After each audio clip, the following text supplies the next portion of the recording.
Horas, salam reformanda Masiha Holongan.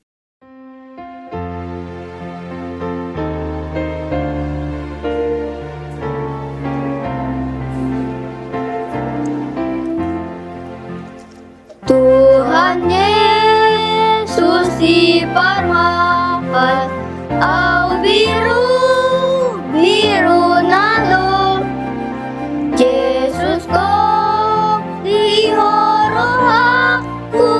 sa ihon, tonot ko sa ihon, tonot ko sa ihon, tonot ko Yesus ko dihorohaku sa ihon, tonot ko. Saudara-saudara yang dikasihi Tuhan, mari kita memulai hari ini dengan mendengarkan firman Tuhan. Kita berdoa. Bapa Surgawi, kami bersyukur kepadamu melalui Yesus Kristus, karena Engkau telah menjaga kami sepanjang malam tadi. Kami hendak memulai hari ini dengan mendengarkan firman-Mu. Penuhilah hati kami dengan firman dan Roh Kudus, agar kami selalu hidup bersama-Mu. Kami memohon, lindungilah kami dari dosa dan segala kejahatan, supaya hidup dan perbuatan kami menyenangkan hati Tuhan. Kami menyerahkan tubuh, jiwa, dan seluruh hidup kami ke dalam tangan-Mu. Sertailah kami dengan malaikat-Mu, dan jauhkanlah kami dari kuasa yang jahat. Amin. Renungan kita di pagi hari ini, Rabu 27 Mei 2026, mengambil topik siapa teladanmu. Ayat yang akan kita renungkan tertulis dalam 3 Yohanes 1 ayat 11. Dalam bahasa Batak bunyinya demikian. Unang ihuton naroa anggia, nadengganima. Sian debata do halak na mangulahon nadenggan. Ia si ula naroa dang dung diidai debata. Dalam bahasa Indonesia, janganlah meniru yang jahat, melainkan tirulah yang baik. Barang siapa berbuat baik, ia berasal dari Allah. Barang siapa berbuat jahat, ia tidak melihat Allah. Saudara-saudara sekalian, surat ketiga Yohanes yang kita baca ini adalah surat pribadi yang sangat singkat. Hanya ada 15 ayat. Di dalamnya, Rasul Yohanes menulis kepada Gaius dengan menyebut dirinya sebagai penetua atau presbiteros, yaitu orang yang dituakan. Dia tidak menyebut dirinya sebagai penilik atau episkopos, yaitu orang yang mengawasi. Cara Yohanes menyebut dirinya ini mencerminkan keakraban seorang guru kepada muridnya. Bukan orang yang sedang menunjukkan otoritas kepada bawahannya. Pada saat itu, Gaius sedang menghadapi ketegangan dalam jemaat akibat sikap seorang tokoh yang bernama Diotrefes. Di tengah situasi tersebut, Yohanes menegaskan pesan yang penting ini, agar Gaius bersikap jangan meniru yang jahat, melainkan meneladani yang baik. Istilah yang dipakai oleh Rasul Yohanes adalah meniru atau meneladani. Ada dua perintah yang saling berlawanan.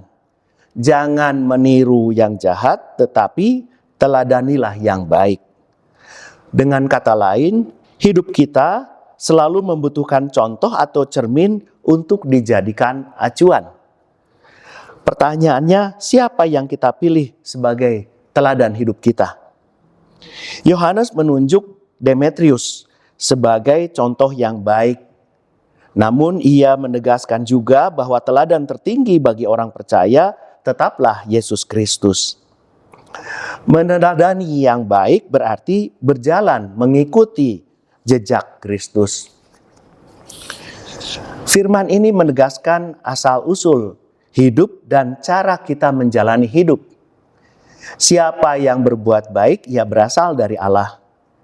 Kebaikan bukanlah syarat untuk memperoleh keselamatan, melainkan buah dari keselamatan itu sendiri. Sebaliknya, siapa yang berbuat jahat menunjukkan bahwa ia tidak sungguh-sungguh mengenal Allah. Dengan demikian, perbuatan kita mencerminkan dari manakah kita berasal. Di zaman sekarang, kita dikelilingi oleh berbagai gaya hidup yang tersaji melalui media sosial. Tanpa sadar, kita bisa saja meniru cara orang berbicara, bertindak, bahkan memandang hidup itu sendiri. Karena itu, nasihat Yohanes saat ini pun tetap sangat relevan. Kita perlu bersikap selektif. Pilihlah teladan yang menuntun kita untuk semakin mendekat kepada Allah. Mari kita renungkan dan tanyakan pada diri kita sendiri. Pertama, siapa teladan dalam hidup kita saat ini? Yang kedua, apakah kita atau saya sendiri sudah menjadi teladan yang baik bagi orang lain? Dan ketiga, sudah sejauh manakah Yesus Kristus benar-benar menjadi cermin hidup kita setiap hari? Rasul Paulus dalam Efesus 5 ayat 1, terjemahan baru 2 mengatakan, sebab itu sebagai anak-anak yang terkasih, teladanilah Allah. Inilah inti dari panggilan kita, bukan sekedar menjauhi kejahatan, tetapi juga aktif meneladani kebaikan, kasih, dan kebenaran Allah yang nyata dalam Kristus. Gaius di abad pertama menghadapi tekanan dari Diotrephes, dan kita saat ini di abad ke-21 berhadapan dengan tekanan arus dunia. Namun firman Tuhan tetap sama, jangan meniru yang jahat, melainkan teladanilah yang baik. Sebab kita adalah anak-anak Allah, dan sebagai anak Allah, kita dipanggil untuk hidup seperti Allah. Oleh karena itu, renungkan siapa teladan kita. Amin, mari kita berdoa. Bapa yang penuh kasih, kami bersyukur atas firman-Mu yang menuntun setiap langkah kami. Ampunilah kami ketika kami lebih tergoda meniru yang jahat daripada meneladani yang baik. Tolonglah kami agar selalu menjadikan Yesus sebagai teladan utama dalam pikiran, perkataan, dan perbuatan kami setiap hari. Biarlah hidup kami menjadi kesaksian bahwa kami berasal daripada-Mu. Dalam nama Yesus Kristus Tuhan kami berdoa. Amin.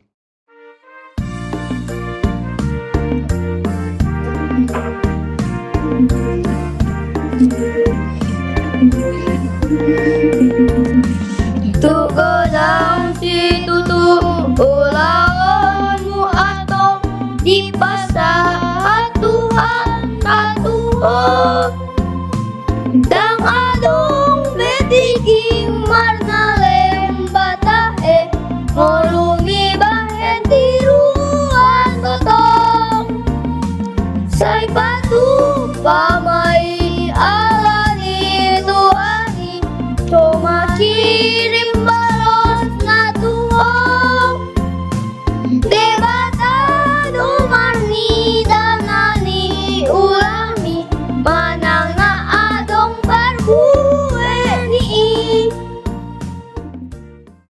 Mari kita berdoa di dalam doa Bapa kami. Bapa kami yang di sorga, dikuduskanlah nama-Mu, datanglah kerajaan-Mu, jadilah kehendak-Mu di bumi seperti di sorga. Berikanlah kami pada hari ini makanan kami yang secukupnya, dan ampunilah kami akan kesalahan kami, seperti kami juga mengampuni orang yang bersalah kepada kami. Dan janganlah membawa kami ke dalam pencobaan, tetapi lepaskanlah kami daripada yang jahat. Karena Engkaulah yang mempunyai kerajaan dan kuasa dan kemuliaan sampai selama-lamanya. Amin. Mari kita menerima berkat dari Tuhan. Kasih karunia Tuhan Yesus Kristus dan kasih Allah dan persekutuan Roh Kudus menyertai kita sekalian. Amin. Demikian renungan kita pagi ini. Selamat berkarya bagi Tuhan. Tetap semangat, tetap sehat. Salam Reformanda Masiha Holongan.